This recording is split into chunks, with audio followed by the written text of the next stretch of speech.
গতকাল শনিবারে শ্রী শ্রী নীলকলী মাতার মন্দির প্রাঙ্গণে আয়োজিত হয়েছিল বাবা গ্রহরাজের বাৎসরিক পুজো। নীলকলী মাতার মন্দির অবস্থিত লালবাগ মুর্শিদাবাদে হসপিটাল রোডে। ওম নমো সূর্যায় নমঃ। ওম নমো সূর্যায় নমঃ। নমো সূর্যায় নমঃ। নাশনি দায়ং নমঃ শ্রী সূর্যায় নমঃ। ওম সিং সবিশ্রায় নমঃ। ওম সিং সবিশ্রায় নমঃ। নাদং গলাকং সিং সবিশ্রায় নমঃ।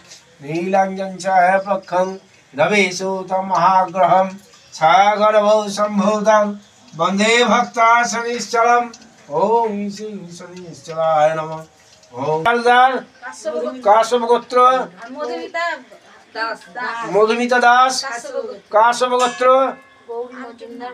গৌরী মজুমদার কাশ্যপ গোত্র। আর কে?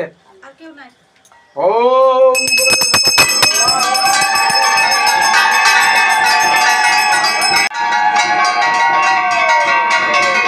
ওম সিং শনিশ্চরায় নমঃ।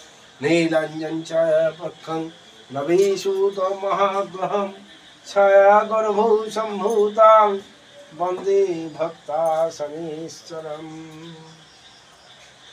ওম কণ্ডাৎ কণ্ডাৎ কণ্ডাৎ প্রহন্তি পুরুষা পুরুষস্পুরী এবার দুর্বে পতনো শাস্ত্রেণ সতেন চ। ওম গ্রহদোষ খণ্ডন কাম।